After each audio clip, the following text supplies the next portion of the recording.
अस्सलामु वालेकुम प्यारे दोस्तों आज की इस नई वीडियो में फिर से आप तमाम लोगों का स्वागत करते हैं। आज की इस वीडियो में हम मुंबई की सरजमीन पर आराम फरमाने वाले अल्लाह के वली की करामत का वाकये का जिक्र करेंगे, जिसे देखकर इंसानी अक्ल दंग रह जाती है। और यह करामत का वाकया मुंबई पुलिस के साथ पेश आया था, जिसे देखकर खुद मुंबई पुलिस वाले हैरान थे। तो दोस्तों, आज हम इस वीडियो में उसी करामत के वाकये को समाप्त करेंगे। लेकिन इस वीडियो को शुरू करने से पहले आप सभी से गुजारिश है कि इस वीडियो को शुरू से आखिर तक जरूर देखें। और अगर अब तक आपने हमारे चैनल को सब्सक्राइब नहीं किया तो सब्सक्राइब कर लें, साथ ही बेल आइकन पर जरूर क्लिक करें ताकि हर नई वीडियो के नोटिफिकेशन आपको मिलती रहे। और वीडियो पसंद आने की सूरत में इसे लाइक करके आगे शेयर जरूर करें। तो चलिए इस वीडियो को शुरू करते हैं। दोस्तों, आप जिसकी जियारत कर रहे हैं, इनका पूरा नाम हजरत हाजी अब्दुल रहमान शाह कादरी रहमतुल्लाही अलैह उर्फ डोंगरी के सुल्तान है। आपकी विलादत 1211 हिजरी में सिन्नूर सलीम मदरसे में हुई। आपके वालिद का नाम हजरत शमसुद्दीन कादरी रहमतुल्लाही अलैह है। आपने हिंदुस्तान की रियासत महाराष्ट्र के शहर मुंबई में आकर पायदुनी में एक मस्जिद में सुकूनत इख्तियार की। आप हाफिज कुरान थे और मदरसे में बच्चों को कुरान की तालीम देते थे। हज्जे बैतुल्लाह के दौरान आपने मिर्जा सीना से फैज हासिल किया। हज से वापस आने के बाद आप सब कुछ छोड़कर अल्लाह की इबादत व रियाजत में मसरूफ हो गए। आप अपने पास एक असा यानी छड़ी रखते थे और जो कोई परेशान हाल, बीमार या फिर आसेब ज्यादा आता तो उस बीमार के सर पर वह छड़ी मार देते तो अल्लाह के करम से वो शिफायाब हो जाता। और जो परेशान हाल होता उसके सर पर वह छड़ी मारकर उसकी परेशानी दूर हो जाती। और जिस पर जिन्नात वगैरह भूत प्रेत का साया होता उसके सर पर रही छड़ी मार देते, वह भी शिफायाब हो जाता। हजरत अब्दुल रहमान शाह बाबा रहमतुल्लाही अलैह की बेशुमार करामातें हैं, जिनमें से एक करामत के बारे में कहा जाता है कि एक मर्तबा मुसाफिर खाने में हजरत अब्दुल रहमान शाह बाबा रहमतुल्लाही ताला अलैह ठहरे हुए थे। एक शख्स ने किसी गलत फहमी की वजह से पुलिस स्टेशन में आप रहमतुल्लाही अलैह के खिलाफ शिकायत दर्ज करवाई। फिर पुलिस ने आप रहमतुल्लाही अलैह को हवालात में डाल दिया। फिर शाम को लोगों ने हजरत अब्दुल रहमान शाह बाबा रहमतुल्लाही अलैह को बाहर टहलते हुए देखा, जबकि हवालात का ताला खुला भी नहीं था। फिर पुलिस ने आप रहमतुल्लाही अलैह को वापस हवालात में डाल दिया। लोगों ने फिर आप रहमतुल्लाही अलैह बाहर टहलते हुए देखा। फिर पुलिस ने आप रहमतुल्लाही अलैह को वापस हवालात में डाल दिया। फिर से आप उसी दिन शाम में बाहर लोगों को नजर आए। कई बार ऐसा होने के बाद पुलिस ने खुद ने हजरत अब्दुल रहमान शाह बाबा रहमतुल्लाही अलैह को रिहा कर दिया। जिस पुलिस स्टेशन में आप रहमतुल्लाही अलैह को बंद किया गया था, वहीं आज भी आपका चिल्ला मुबारक मौजूद है। आपकी आस्ताने मुबारक पर कसीर तादाद में आपके अकीदतमंद अपनी अकीदत व मोहब्बत के साथ आते हैं और फैज हासिल करते हैं। आपका विसाल एक जमादी अल अव्वल 1336 हिजरी मुताबिक 13 फरवरी 1948 ईस्वी को हुआ।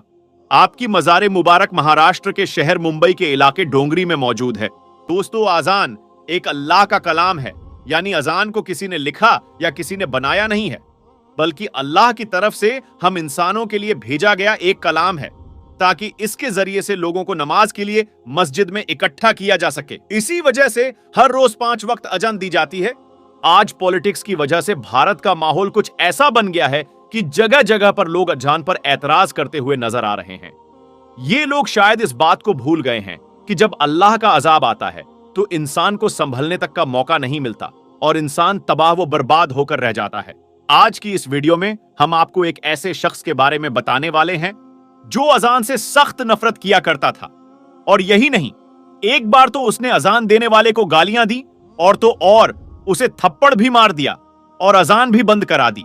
बाद में उस शख्स के साथ में जो कुछ हुआ उसके बारे में जानकर यकीनन आप लोग भी हैरान और परेशान हो जाओगे। इसीलिए आज का वीडियो आप सभी के लिए बहुत ही खास है। आप हिंदू हो या मुसलमान, आप इस वीडियो को आखिर तक जरूर देखिए और मेहरबानी करके कमेंट बॉक्स में अल्लाहू अकबर जरूर लिखें। प्यारे दोस्तों, बहुत पहले की बात है, किसी पोस्ट पर एक बहुत बड़ा ऑफिसर था। एक बार किसी खास काम की वजह से उसका तबादला यानी उसका ट्रांसफर मुस्लिम इलाके में हो गया था। इत्तेफाक से उसको जो वहां पर रहने के लिए जो मकान मिला, उसके करीब में ही एक मस्जिद थी जिसमें 5 वक्त रोजाना अजान दी जाती थी। एक दिन वो ऑफिसर अपने मकान के अंदर सो रहा था कि इतने में मस्जिद में फज्र की अजान होने लगी, यानी कि उसके कानों में अजान की आवाज जोर से पड़ने लगी, जिससे उस ऑफिसर की आंखें खुल गईं। ये देखकर उस ऑफिसर को बहुत गुस्सा आया, इसीलिए उसने सुबह होते ही उस मुअज्जिन को यानी अजान देने वाले को अपने पास बुलाया और उससे कहने लगा कि कल से सुबह की अजान लाउडस्पीकर में मत देना, क्योंकि मेरा घर मस्जिद के करीब में है और सुबह अजान की वजह से मेरी नींद में खलल पैदा होता है, यानी कि मेरी नींद खराब होती है। यह सुनकर अजान देने वाले मुअज्जिन ने कहा कि साहब, यह तो अल्लाह का कलाम है, इसको सुनकर तो सुबह सुबह दिल को सुकून पहुंचना चाहिए, और अगर मैं सुबह सुबह लाउडस्पीकर में अजान ना दूंगा तो जो बूढ़े बुजुर्ग लोग हैं उनकी आंखें कैसे खुलेगी। और यही नहीं, बहुत से बूढ़े बुजुर्ग लोग ऐसे भी हैं जिनके पास वक्त देखने के लिए घड़ी भी नहीं है, या फिर उनको घड़ी में टाइम देखना नहीं आता है। ऐसे लोग तो सुबह सुबह अजान की आवाज सुनकर ही मस्जिद में नमाज पढ़ने के लिए आते हैं। और साहब, अजान की आवाज सुनकर आप भी जल्दी सुबह उठ जाया करो, इससे आपको भी बहुत ज्यादा फायदा होगा। सुबह सुबह जल्दी उठकर आप भी पैदल चला करो, इससे आपके जिस्म को भी काफी फायदा हासिल होगा। ऑफिसर तो मुसलमानों के बारे में तरह तरह की बातें सुनकर उनसे पहले ही नफरत करता था, इसीलिए वो फिर उस आदमी की ऐसी बातें सुनकर गुस्से में आकर कहने लगा कि मुझे ज्यादा समझाने की जरूरत नहीं है, और याद रखना, खबरदार, अगर तुमने कल सुबह फजर की अजान दी तो तुम्हारी खैर नहीं। और ऐसे ही उस ऑफिसर ने अजान देने वाले शख्स को खरी खोटी सुनाकर भेज दिया। मगर उस अजान देने वाले ने उस ऑफिसर की बात पर कुछ खास ध्यान नहीं दिया, इसीलिए फिर उसने अगले दिन ही सुबह फजर के वक्त में लाउडस्पीकर से अजान दे दी। जैसे ही सुबह सुबह उस ऑफिसर ने अजान की आवाज सुनी तो गुस्से से लाल हो गया और वो फौरन अजान देने वाले के पास गया और उसको बुरा भला कहने लगा। और यही नहीं, गुस्से में उसने अजान देने वाले शख्स को थप्पड़ मार दिया और कहने लगा कि मैंने तुमको कर कितना समझाया था कि सुबह अजान की आवाज से मेरी नींद खराब होती है, इसीलिए लाउड स्पीकर में अजान मत देना, लेकिन तुमने तो इस बात पर ध्यान ही नहीं दिया। ऑफिसर को क्या कहता, वो तो थप्पड़ खाकर रोने लगा और दिल ही दिल में अल्लाह ताला से दुआ करने लगा, या अल्लाह, जिसने तेरी इस अजान देने वाले बंदे पर जुल्म किया तो उसे अपने अजाब में डाल दे, उसे ऐसी सजा दे कि उसकी अक्ल ठिकाने आ जाए। जैसे ही मुअज्जिन की आवाज अल्लाह की बारगाह में पहुंची तो अल्लाह ने फौरन उसकी दुआ कबूल कर ली और उसी दिन उस ऑफिसर पर अजाब नाजिल हो गया, यानी कि उसी रात वो अल्लाह की पकड़ में आ गया। जिस दिन उसने अजान देने वाले को थप्पड़ मारा, उस रात वो अपने घर में सोया था, मगर सुबह वो उठ न सका, क्योंकि उसी रात उसके जिस्म के आधे हिस्से पर लकवा मार गया, जिसकी वजह से उसके हाथ हिलने के काबिल भी नहीं रहे। इसके बाद उस ऑफिसर का काफी इलाज करवाया गया, मगर उसका वो मर्ज ठीक ना हो सका। ये देखकर ऑफिस वालों ने उसे नौकरी से भी निकाल दिया। अब उसके घर में जो मोटी रकम आती थी वो भी आना बंद हो गई थी। अब घर में पड़ा पड़ा अपनी बीवी को परेशान करने लगा और लड़ाई झगड़ा करने लगा। उसकी बेचारी बीवी उसकी खिदमत करती थी, उसे अपने हाथों से खाना खुलाती थी, उसके कपड़े बदलती थी, यानी कि हर तरह से उसकी देखभाल करती थी, और उसके बदले में उसकी बीवी को गालियां ही सुनने को मिलती थीं। इसी तरह से कुछ दिनों के बाद में उसकी बीवी भी उससे तंग आ गए और एक दिन उसकी बीवी ने अपने भाई को फोन कर दिया और कहने लगी, भैया, मैं इस इंसान से तंग आ चुकी हूं, पूरे दिन इसकी खिदमत करती रहती हूं, मगर ऊपर से ये मुझे गालियां देता है, मारता पीटता है। अब मैं यहां पर इसके साथ में नहीं रह सकती हूं, इसीलिए आप मुझे यहां से ले जाइए। ये सुनकर ईस का भाई उसे फौरन लेने आ गया और फिर उस अफसर की बीवी अपने मायके चली गई। इसी दौरान उस ऑफिसर के दूसरे हिस्से पर भी लकवा पड़ गया। अब उसके जिस्म का दूसरा हिस्सा भी काम करना बंद कर दिया। अब उसकी दोनों टांगें सीने से जा लगी थी। अब ऑफिसर एक जिंदा लाश बनकर रह गया था।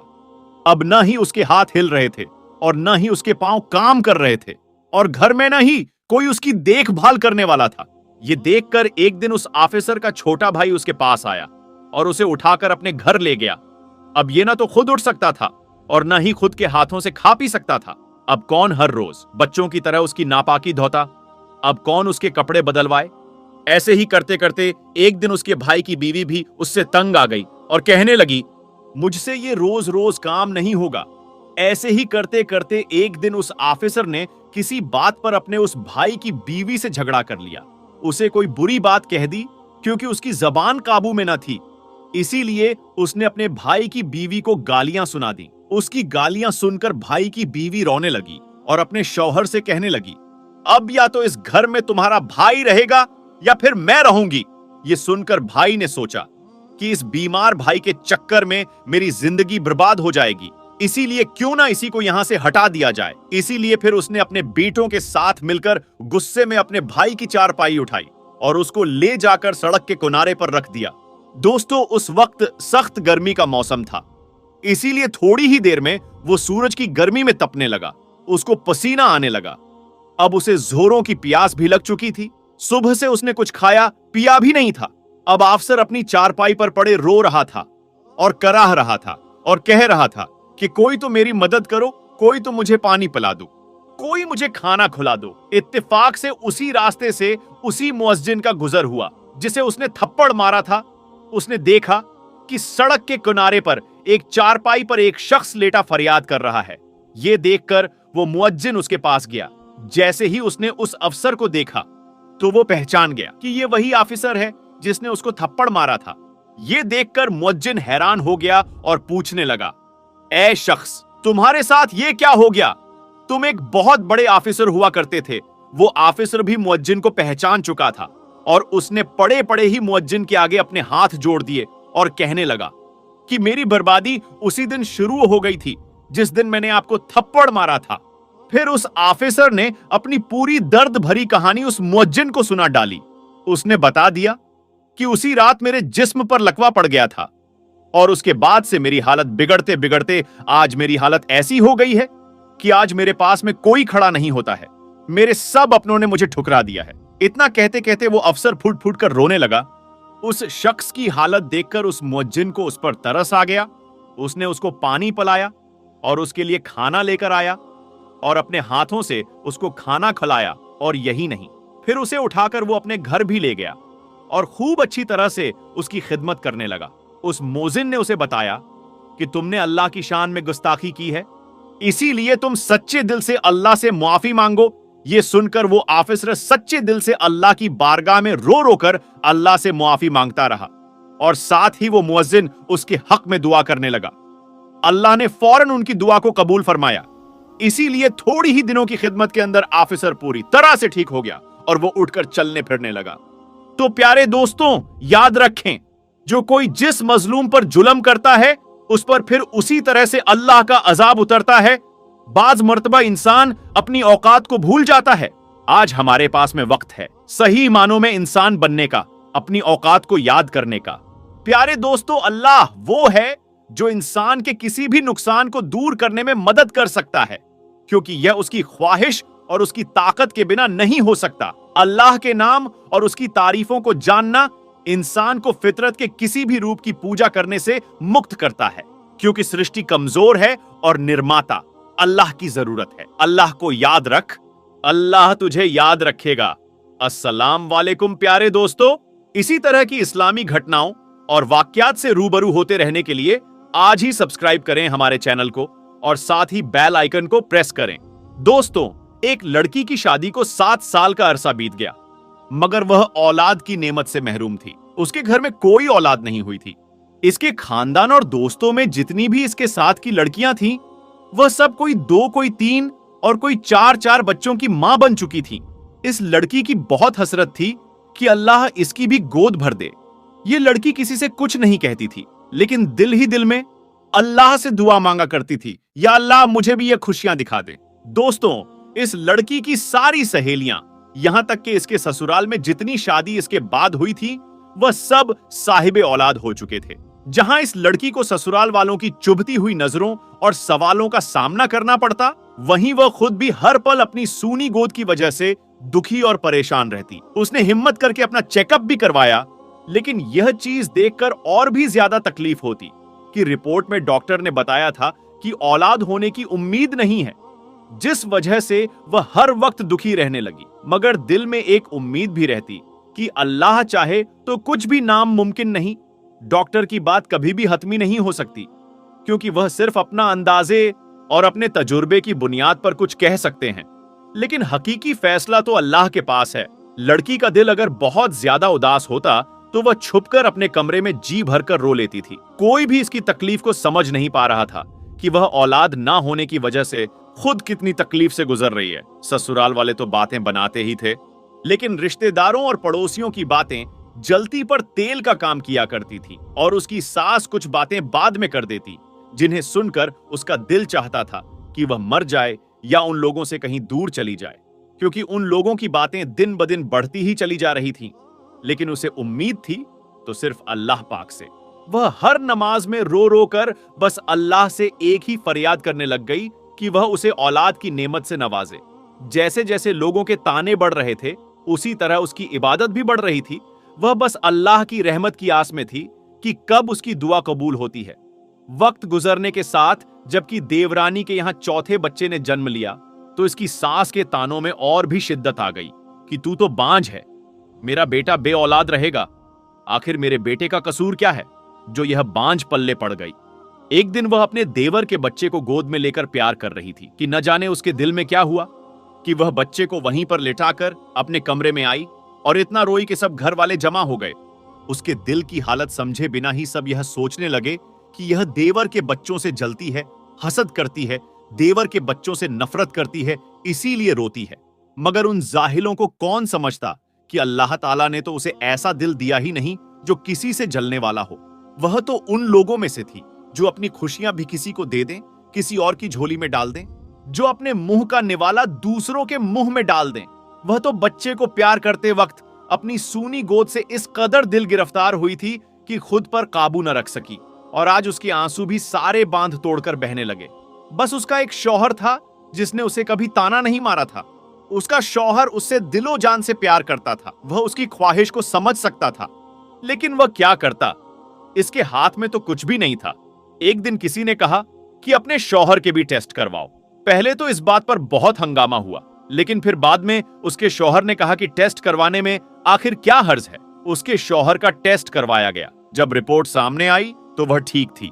फिर तो घर में एक तूफान आ गया। सब कहने लगे कि अब इस लड़की को फारिग करो, हम तुम्हारी दूसरी शादी करेंगे। लेकिन उसका शौहर किसी भी सूरत उसे तलाक देने को तैयार न था। शौहर की मोहब्बत में एक जर्रा भर भी कमी नहीं आई थी, बल्कि वह इसकी दिलजोई इस अंदाज में करता कि अगर अल्लाह ताला को मंजूर होगा तो हमें औलाद जरूर होगी, और अगर अल्लाह ताला को मंजूर ही नहीं तो हम इस पर भी शुक्रगुजार हैं।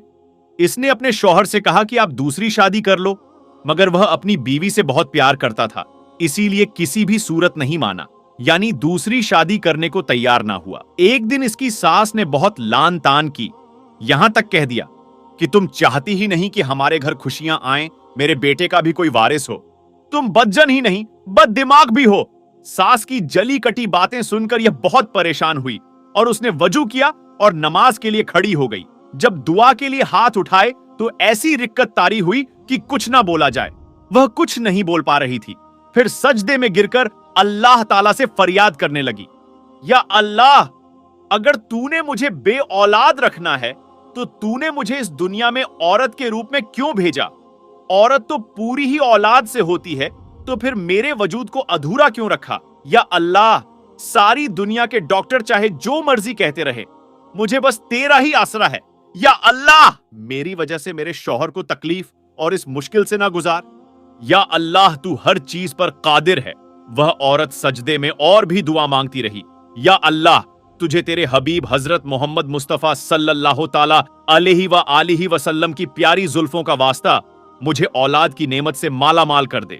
उस रात सजदे में रो रो कर उसने ऐसी फरियाद की कि उसकी आहों पुकार सुनकर कायनात की हर चीज शायद उसकी सिफारिश बन गई और अल्लाह पर उसका भरोसा जीत गया। और फिर चंद हफ्तों के बाद वह हुआ जिसकी किसी को भी उम्मीद न थी।